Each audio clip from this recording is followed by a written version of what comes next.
이 영화의 전반부는 정말 재밌었어요. 그리고 엄청 무섭기도 했습니다. 저한테는 역대급 호러였어요. 한국에서 요즘 괜찮은 공포영화가 안 나오는 이유를 이 영화를 보고 알게 되었습니다. 현실이 공포영화니까 우리 인생이 공포영화다. 이렇게 영화의 전반부를 재미있게 잘 만들어 놓고 후반부에 마탱이가 가버리네? 감독님 이거 뭐 하자는 겁니까? 이거 맞아요? 안녕하세요. 다양한 대중문화 콘텐츠를 리뷰하는 남자 머빈입니다. 이번 영상에서 리뷰할 작품은 2015년 7월 18일 공개 넷플릭스 오리지널 한국 영화 84제곱미터입니다. 아파트에서 벌어지는 층간 소음을 주제로 한 스릴러 영화. 얼마 전에 극장에 개봉해서 현재 어려운 극장가 상황에서도 입소문으로 좋은 흥행 성적을 기록한 영화 노이즈도 층간 소음을 주제로 한 공포 영화였는데요. 비슷한 주제와 소재를 가지고 굉장히 다른 스타일의 작품이 나와서 비교해서 보는 재미가 있었습니다. 84제곱미터 의 감독은 김태준. 이 작품이 두 번째 장편 영화 연출작입니다. 첫 작품은 2023년에 역시 넷플릭스에서 공개된 스마트폰을 떨어뜨렸을 뿐인데 라는 작품입니다. 이 두 작품에서 드러나는 감독의 특징은 되게 사이코 드라마스러운 스릴러 연출에 탁월한 감각이 있다는 것. 보는 시청자들마저도 정병 걸리게 만드는 그런 기괴하고 현란한 연출을 잘하는 게 이 감독의 특징이자 장점인 것 같습니다. 두 작품 모두 그런 장점이 잘 드러났고요. 뭐랄까 영화가 재밌었다 라는 평보다는 인상적이었다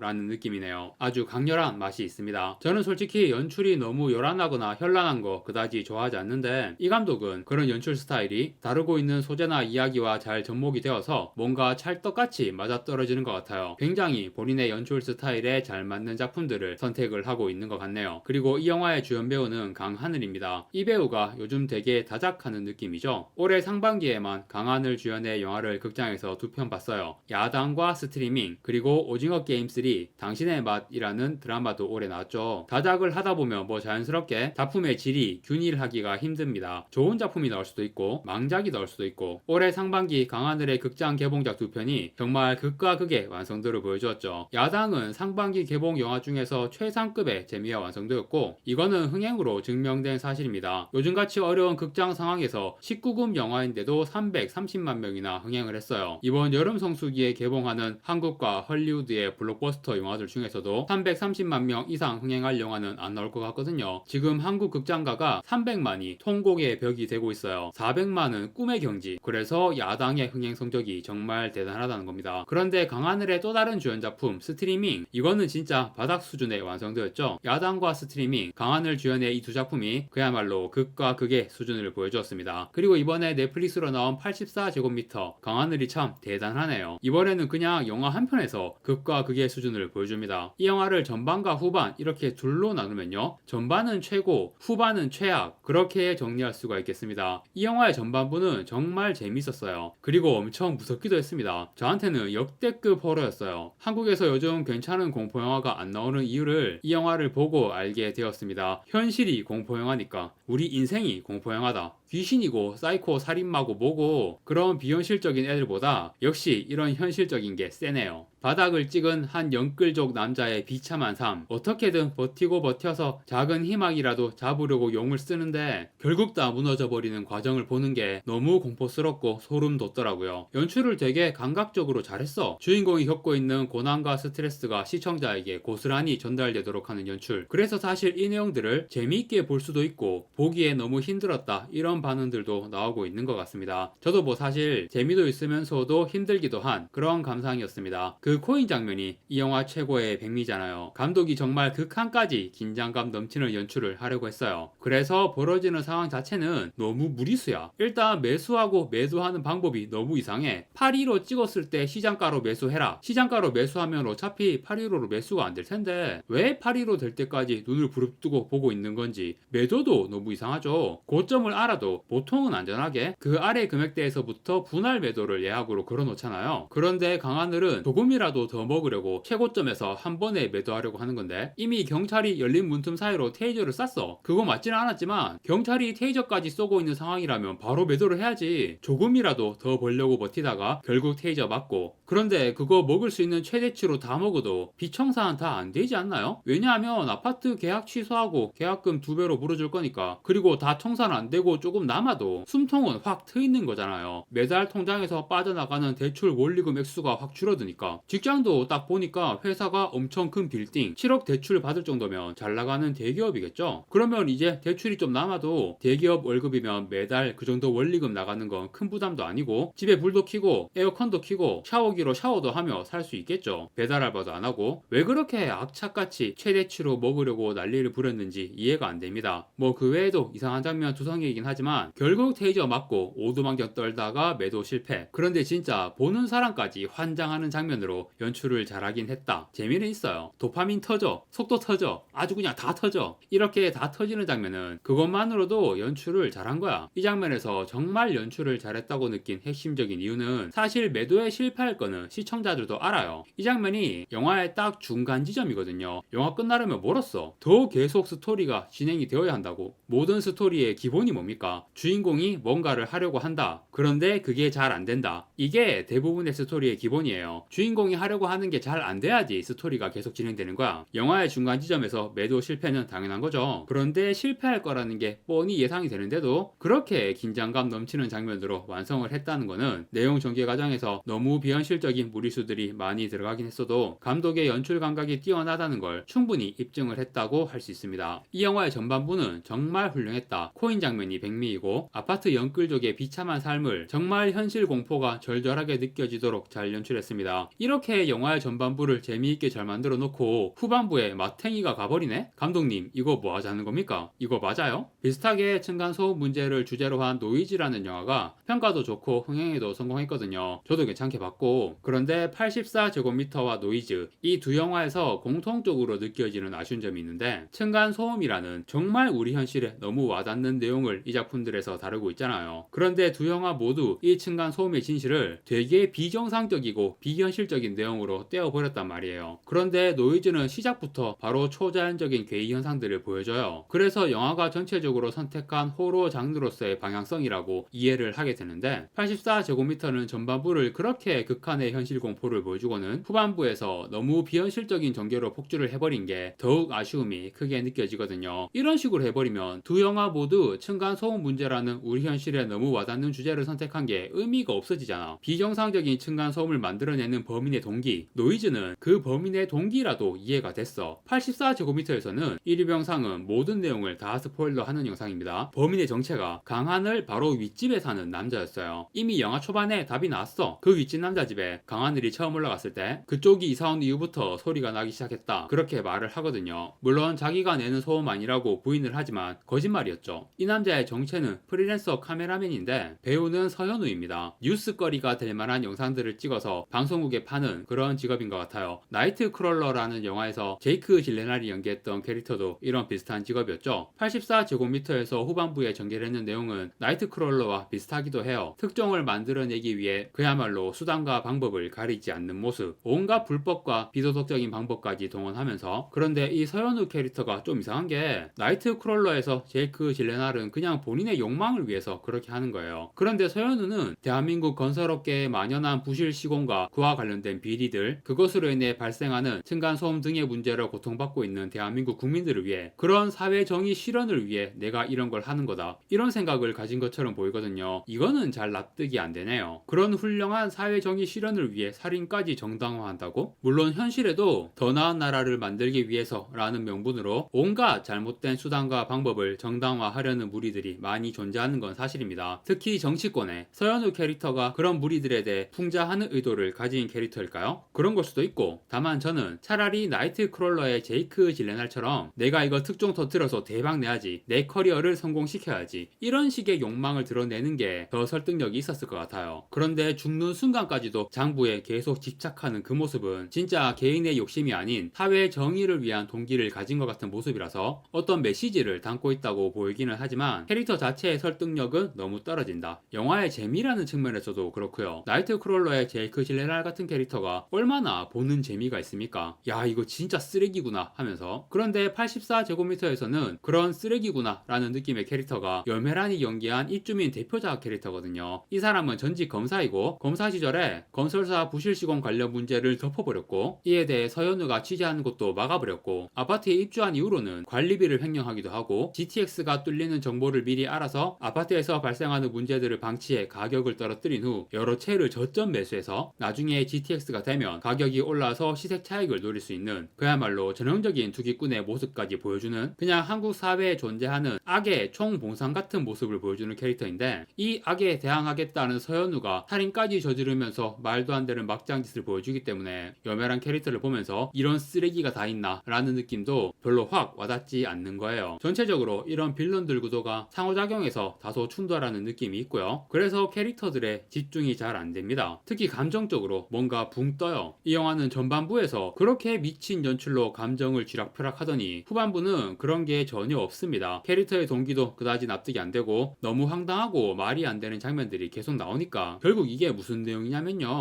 서현우는 건설사 부실 직원 문제를 덮어버린 전직 검사가 살고 있는 아파트에 의도적으로 입주를 한 거고, 이 아파트에서 층간 소음과 관련된 큰 사건을 만들어서 그 사건 관련된 뉴스 영상 하나 만들어내는 게 1차 목표, 그리고 또 추가적으로 노리는 건 여메란이 가지고 있는 건설사 부실 직원 관련 증거가 될 수 있는 장부가 있는데 그것도 노리고 있는 거예요. 그런 목표를 가지고 아파트에 들어와서 얘가 무슨 짓을 하냐, 아파트 월패드 시스템을 해킹해서 월패드 카메라를 통해 모든 집을 들여다보고 월패드로 현관문까지 열 수 있으니까 남의 집도 마음대로 들락거리고 그런 짓을 합니다. 그런데 이런 일이 현실에서 가능할까요? 가능할 수도 있지만 뭔가 이렇게 해킹을 해서 마음대로 한다는 것부터가 너무 현실성이 없게 느껴졌어요. 아무튼 그렇게 해서 서현우는 아파트 주민들에 대해 대충 파악하고 자기 바로 아래층에 사는 강하늘이 이 아파트에서 벌어질 층간소음 관련 큰 사건의 주인공에 적합하다, 그렇게 낙점을 한 거예요. 서현우가 본인 집에 우퍼 스피커를 설치해서 소음을 만들어내는데 어느 날 몰래 강하늘의 집에 들어가서, 아파트 집 구조를 보면 살면서 거의 안 들여다보는 공간이 있잖아요. 무슨 용도가 있긴 하지만 실질적으로는 그냥 창고 용도로만 쓰는 그런 공간, 강하늘 집에 그 공간에 우퍼 스피커를 설치해서 휴대폰으로 유튜브 소음 영상을 연결해서 강하늘 집에서 소음이 나게 합니다. 그렇게 강하늘에게 소음의 누명을 다 씌우고, 그리고 강하늘 아랫집에 사는 임대 주민이 있었는데 서현우가 그 사람들하고도 작당을 해요. 여메란이 그 임대 세대의 집 주인이었는데 전세 계약 연장을 안 해줄 것 같으니까 서현우가 내가 집주인 약점 잡아서 계약 연장하도록 도와주겠다 라고 하면서 그 임대 주민들을 꼬드긴 거예요. 강하늘한테 폭행 당했다는 자해 공갈을 시킨 거야. 층간소음 때문에 폭력 사태가 벌어졌다는 뉴스를 만들기 위해서. 그런데 여기서 또 엄청 황당한 내용 전개가 나오죠. 그 임대 세대의 남편이 강하늘한테 폭행당한 연기를 하면서 몸을 휙 날렸는데 그러다가 머리를 어디에 박으면서 진짜 의식불명이 되어버렸어요. 그래서 그 임대 세대 아줌마가 내 남편 진짜 죽게 생겼다고 하면서 서현우 집에 쳐들어와서 난리를 칩니다. 이때 아줌마가 서현우의 영상 자료를 박살을 내는데 그걸 멍하니 보고 있는 그 상황도 너무 어이가 없었어요. 그래서 결국 화가 나서 아줌마를 죽여버리잖아요. 그 전에 왜 아줌마가 난리치는 걸 멍하니 보고 있냐고. 이런 식으로 급전개가 되는 상황들이 개연성이 하나도 없어요. 아무튼 상황이 예상과 달리 급전개가 되니까 결국 서현우가 강하늘까지 데리고 같이 여멸한 집에까지 올라가서 한바탕 난리가 벌어지는데요. 결국 우당탕탕 하면서 강하늘 제외하고는 다 죽고, 서현우는 죽어가면서까지 장부를 폭로해야 한다고 하지만 강하늘을 무시하고 장부랑 아파트 계약서들까지 다 태워버립니다. 그 후 아예 가스 폭발을 일으켜서 다 날려버리죠. 그 다음 상황으로 더 글로리 하도영이 검사로 등장해서 이걸 다 덮어버리는 내용이 나오고요. 강하늘은 데리러 온 엄마와 같이 시골로 내려가서 다 잊고 시골에서 지내는 것처럼 나오더니 시골집에서 하룻밤도 다 자지 못하고 다시 서울로 올라와 자기 아파트에서 등기 서류를 들고 서서 또 마침 어디선가 들려오는 층간 소음 소리를 들으며 미친놈처럼 웃으면서 영화가 막을 내립니다. 결국 아무것도 해결된 게 없음, 모든 게 그대로임, 뭐야 이 결말은 하고 화가 날 수도 있지만 저는 이 결말이 마음에 들었습니다. 여러분, 저는 요즘 항상 이 말이 귀에 들리는 것 같거든요. 너희가 뭘 할 수 있는데. 이런 고질적인 사회 문제와 병폐들은 이제는 아예 해결이 불가능한 단계로 돌입을 해버린 것 같다. 이게 우리가 직면한 현실이다. 이 영화의 전반부에 나왔던 부동산 연끌족의 비참한 삶, 비단 부동산 연끌족 뿐이겠습니까? 강하늘의 친구 캐릭터로 코인 투자 청산당하고 B2 신세가 된 캐릭터가 나오죠. 서로 연끌이 B2라고 놀리면서 한숨 푹 쉬는 그 장면도 진짜 와닿았거든요. 변하지 않고 나아지는 것도 없이 이 고통은 계속될 것이다. 그러면 결국 대안도 없이 이미 이 사회는 답도 없다 라는 현실을 직시하게 만드는 게 이 영화의 의도이고 메시지인 건가? 그런데 현실을 직시하는 것 자체가 의미가 있습니다. 대안이 없다고 했지만 그거야 우리가 평범하게 생각하거나 시도할 수 있는 범주에서의 이야기이고, 이러다가 언젠가 큰 변혁 같은 게 생길 수도 있는 거 아니겠습니까? 어떤 형태가 될지는 전혀 예상도 안 되지만 세계대전이 나서 다 죽거나 AI 특이점 같은 게 와서 일하지 않고 사는 유토피아가 오거나 어떤 형태의 대변력이든 오긴 올 것 같아요. 그리고 결국 그런 대변력 자체는 처음에는 일단 이대로는 도무지 답이 없는 이 현실을 직시하는 것에서부터 출발하는 거다. 뭐 이런 영화에, 특히 후반부 완성도는 완전히 마탱이가 가버린 이런 영화에 거창한 의미 부여를 할 생각은 없지만, 그렇다고 이런 내용, 이런 결말이 아주 의미가 없지는 않습니다. 현실의 공포, 처음에 말했듯이 우리 인생 자체가 공포영화다 라는 깨달음을 준, 물론 원래 알던 사실이긴 하지만 더욱 가슴 깊이 느끼게 만들어준 그런 나름의 의미는 있는 영화다 라고 결론을 내릴 수 있겠네요. 네, 영화 84제곱미터의 리뷰는 여기까지 하고 마무리하겠습니다. 구독과 좋아요 부탁드립니다. 시청해주셔서 감사합니다.